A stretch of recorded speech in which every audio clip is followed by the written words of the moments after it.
Greetings, wanderers of the hidden mind. If you've ever felt that society is too noisy, too shallow, or too suffocating, then this space is for you.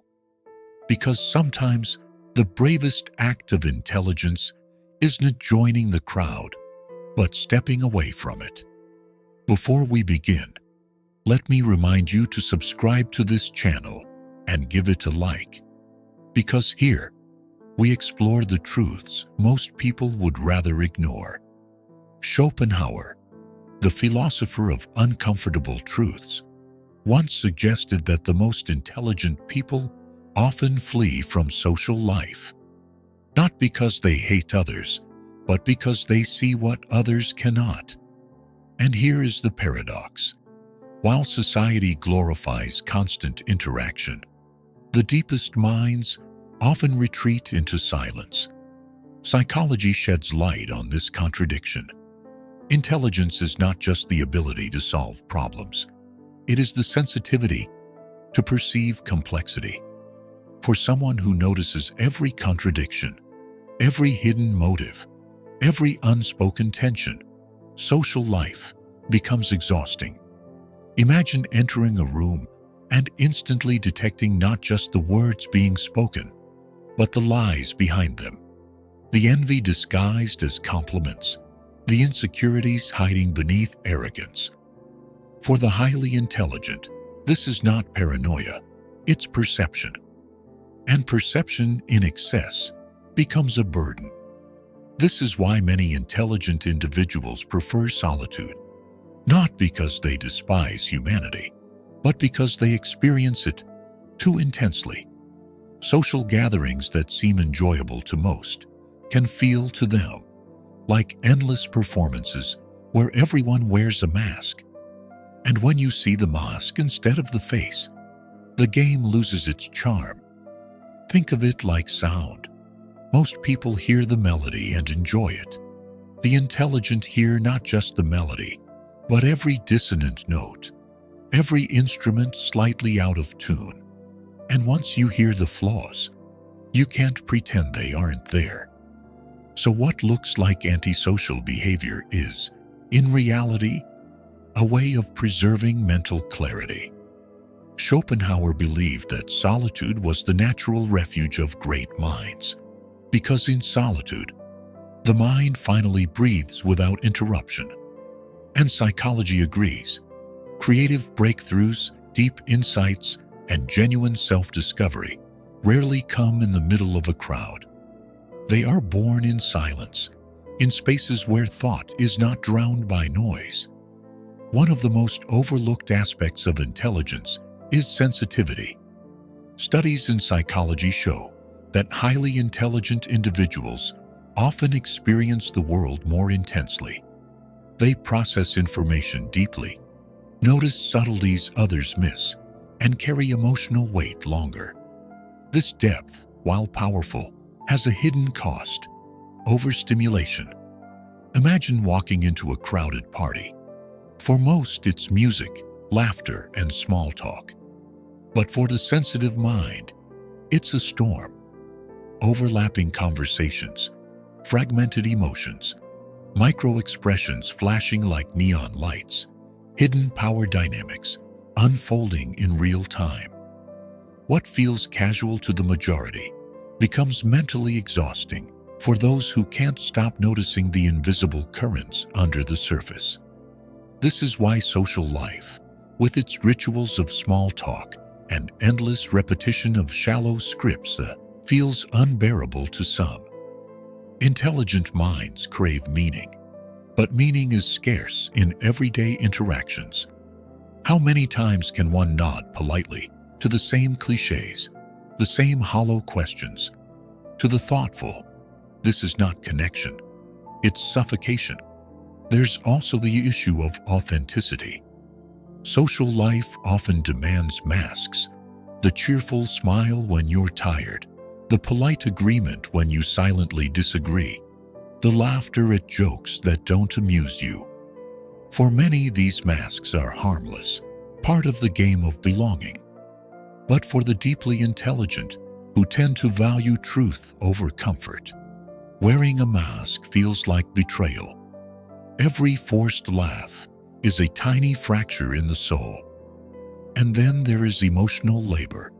Psychologists describe how certain individuals invest enormous amounts of energy regulating emotions, not only their own, but also those of others.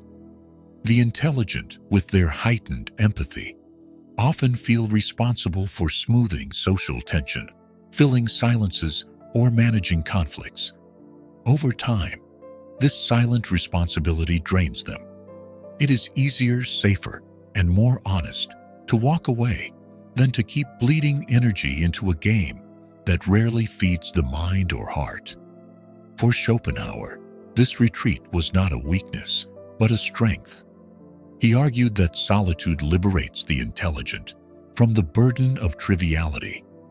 It allows them to preserve energy for creation, reflections, and the pursuit of truth. Psychology supports this. Solitude enhances focus, reduces stress, and opens the door to deeper forms of fulfillment that crowds rarely provide. Schopenhauer saw solitude not as a punishment, but as liberation. For him, freedom was not found in constant company, but in the absence of it. The crowd, with its endless demands, forces us to compromise, to dilute our individuality, to bend ourselves into shapes that fit. In solitude, those demands disappear, and the self can finally expand without limits. Psychology reveals why this resonates so strongly with intelligent minds. Solitude provides what social life often steals: autonomy. In the quiet, there is no pressure to conform, no need to perform, no expectation to entertain.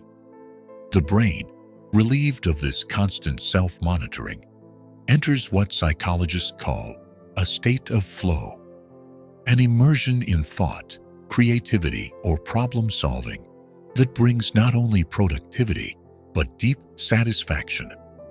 This is why so many thinkers, artists, and innovators have thrived in isolation. History remembers them as reclusive, but their solitude was fertile ground. They did not flee from humanity out of hatred, but to preserve the clarity that social life muddied. The greatest insights often emerge when the noise of the world fades and the mind finally hears its own voice. And there's another layer: freedom from judgment. Intelligent individuals often find themselves alienated in social settings because their thoughts, questions, or passions are too much for the group. To fit in, they must shrink. But solitude removes this cage. Alone, the mind is unapologetic, free to wander into uncomfortable truths without fear of ridicule. For Schopenhauer, this was essential. Only in isolation can truth survive untamed. Yet psychology also warns us: solitude is not for everyone.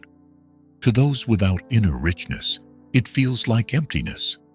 But to the intelligent, who carry entire worlds within, solitude is not empty. It is overflowing.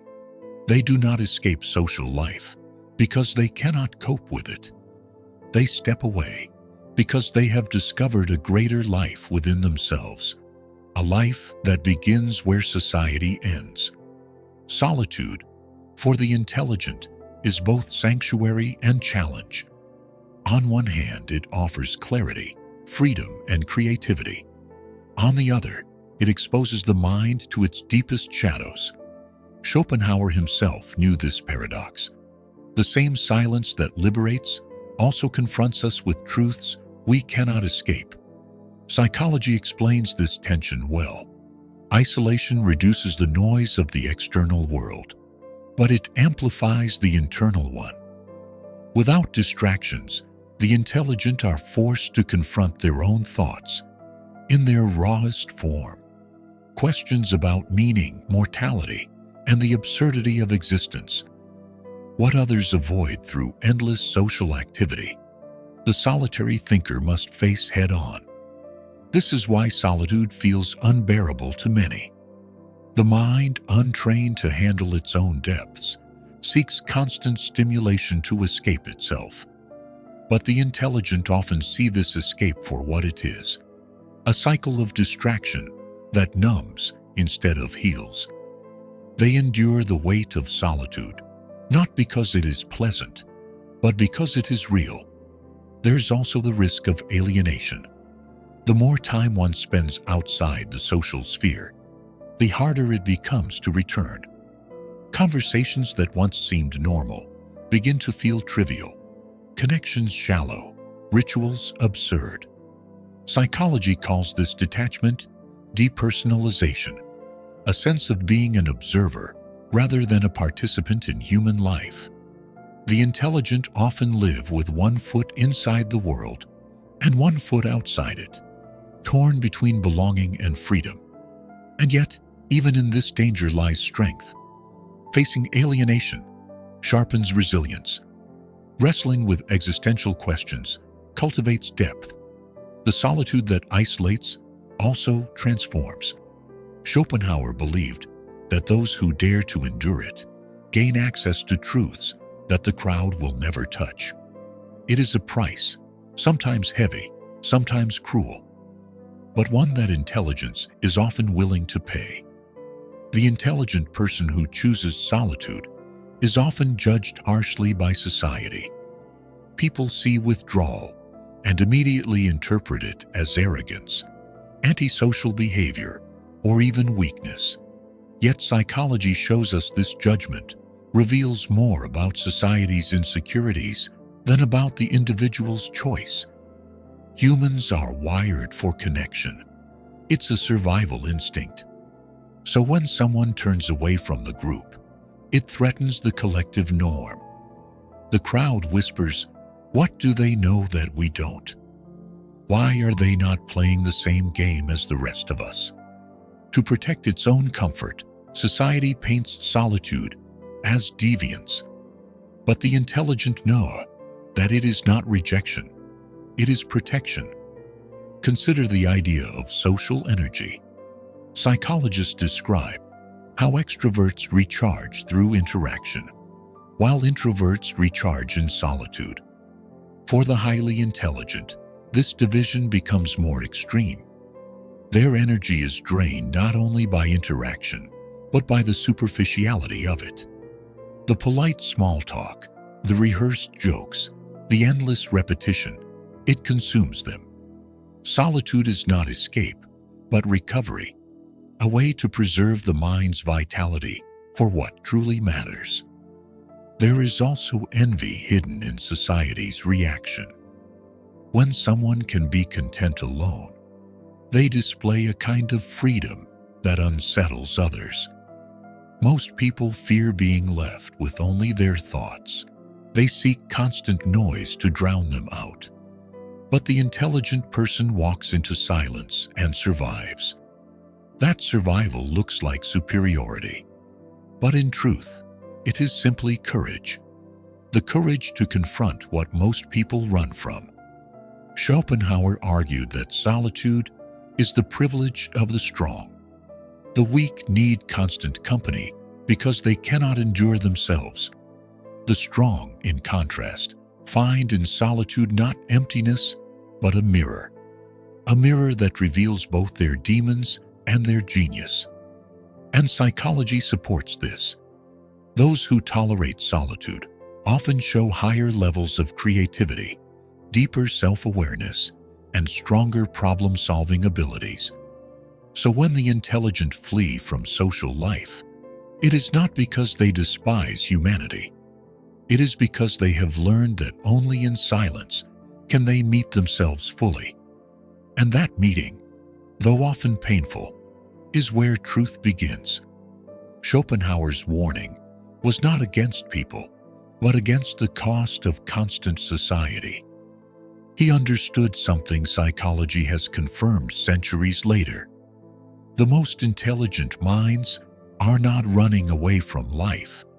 They are running toward a deeper version of it. Solitude is not a rejection of the world.